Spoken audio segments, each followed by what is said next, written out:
Channel को subscribe करें और बेल आइकन को प्रेस करें हमारी वीडियो देखने के लिए। आपने घोषणा पत्र में कहा कि हिंदुस्तान एक अधूरा इतिहास है इस्लाम का। क्यों? मैं आपको बता रहा हूं कि जो घटनाएं घटने वाली हैं उसके लिए आज हमें तैयार हो जाना चाहिए। पाकिस्तान, ये हमारे सलमान खुर्शीद कहते हैं कि चीन आ गई है 20 किलोमीटर, वो फुंसी जैसा है। एक जमाने में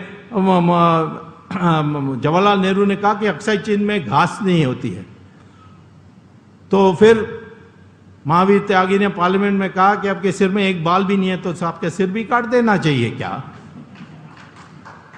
तो इस तरीके से जो चापलूसी, तुष्टीकरण, सरेंडर मेंटालिटी जिसको कहते हैं वो है।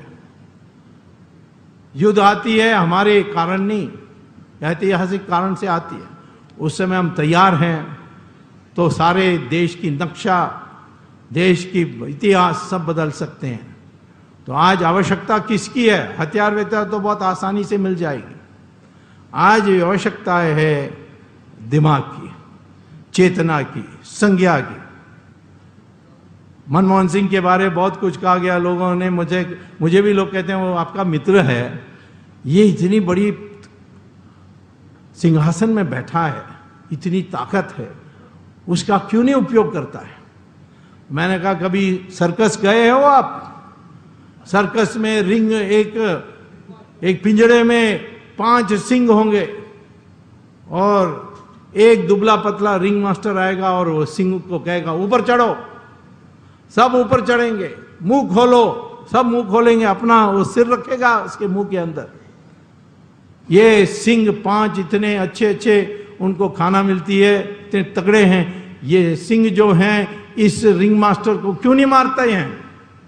क्योंकि उसका मंशा बचपन से, जब छोटा कब है उस समय से तैयार की गया क्या है कि उसको आज्ञा माननी है। ये हमारे मनमोहन सिंह भी वही सर्कस का सिंह है, वो आज्ञा मानना उसकी आदत है, स्वभाव है, उससे ज्यादा उसके अलावा आज एक ही उपयोगिता है, उसका एक ही उपयोग है कि पद में बैठा रहेगा तो वो बुद्धू जो है सोनिया गांधी का बेटा, वो प्रधानमंत्री नहीं बनेगा। तो जाना है मनमोहन सिंह को तो सारा यूपीए चले जाए, चुनाव हो जाए, परंतु इसको जाकर के उस बुद्धू आ जाए, ये अपमान देश के लिए हमें करने के लिए मौका नहीं देना चाहिए। तो आज इतना ही मैं कहूंगा, निराश होने के लिए कोई औचित्य नहीं है। आज हमारे देश के पास सब कुछ है, एक ही चीज पर कमी है, ये जो चेतना की बात मैंने की।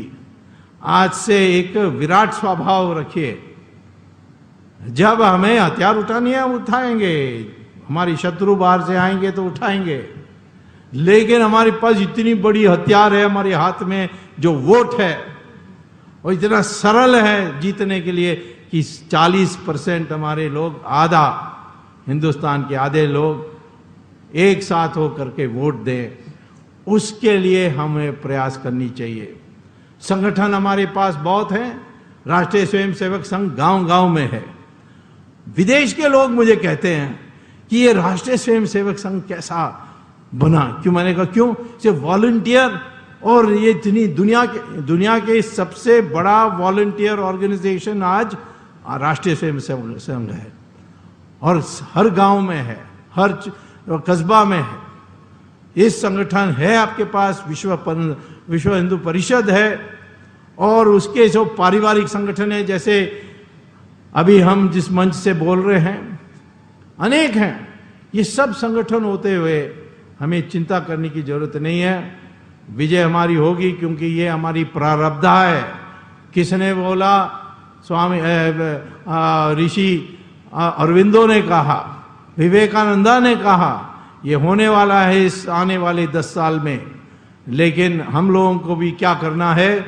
हम लोगों को नए चेतना से, विराट चेतना से आगे बढ़ करके हिंदू को इकट्ठा करने के लिए हमें प्रयास करनी चाहिए। अपने भूतपूर्व सैनिकों से जो 1 करोड़ है उनमें से छांट करके 10 लाख को निकालना चाहिए, उनको हथियार देना चाहिए, पैसा देना चाहिए, कहना चाहिए कि जाओ कश्मीर में अपने कुटुंब के साथ और वहां जाकर बस के रहो और अपने बंदूक चलाना तो बंदूक चलाओ, बदल आ जाएगी। मुसलमान ने, मैंने कहा ना, जहां मेजॉरिटी आवाज देगी एक साथ, एकता के साथ, वहां वो आपकी बात मानेंगे। हर मुसलमान आज प्राइवेटली मुल्ला को छोड़कर, कट्टरपंथियों को छोड़कर स्वीकार करता है कि मेरा पूर्वज हिंदू है। ये ऐलान करना चाहिए, मुझे गर्व है कि मेरा पूर्वज हिंदू है और मेरा धर्म उपासना पद्धति बदल सकती है परंतु मेरी संस्कृति नहीं बदलेगी। हम हिंदू संस्कृति के लोग हैं, उनको हम अपना मुसलमान कहेंगे और जो उनका मुसलमान है वो अंतर्राष्ट्रीय मुसलमान होगा।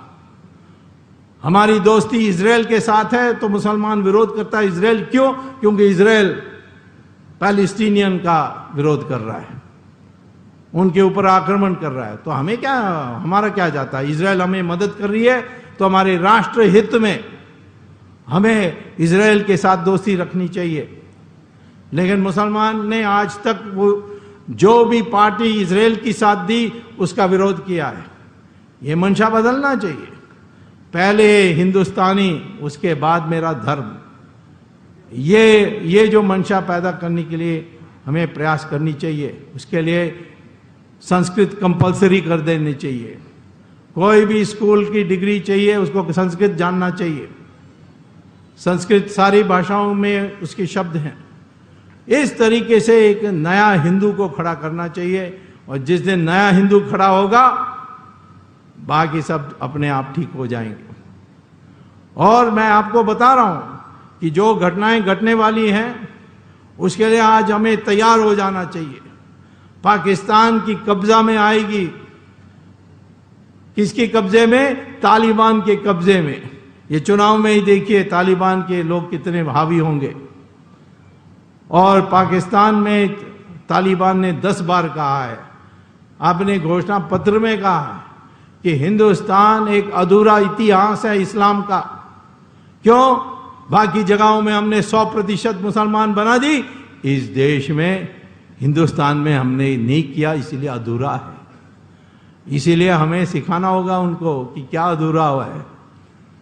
पाकिस्तान के साथ लड़ाई होना निश्चित है लेकिन उसके लिए तैयारी करनी चाहिए। जंग हुई है वो इस आधार पर हुई है। हमारे देश में शुरू से चाहे हिंदू धर्म हो या बौद्धिक धर्म हो या जैन धर्म हो या सिख के धर्म हो, हमने कभी नहीं माना कि हमारी रास्ता एकमात्र रास्ता है। हमारे धर्म के अनुसार अनेक रास्ता हैं और उस अनेक रास्ता से भगवान प्राप्त हो सकता है। और कोई दुनिया में ऐसा कोई मजहब या धर्म नहीं है जो ये स्पष्ट रूप से अपने ग्रंथ में कहती है। इस्लाम में बिल्कुल साफ है और वो कहते हैं कि जो इस्लाम पर विश्वास नहीं करते हैं वो काफिर हैं और उनके लिए क्या व्यवस्था करनी चाहिए वो भी लिखा है। क्रिश्चियन कहते हैं जो हमें क्रिश्चियन नहीं हैं, जो जीसस को नहीं मानते हैं, वो शैतान का शिकार है और उनको मुक्त कराना हमारी कर्तव्य है। और इसीलिए इस्लाम और क्रिश्चियनिटी ये धर्म परिवर्तन करने में पूरा विश्वास करते हैं और धर्म परिवर्तन करना भी धर्म का काम है ऐसा मानते हैं। और उसमें से तूफान शुरू होती है। हिंदुस्तान में जब हम 100% हिंदू थे,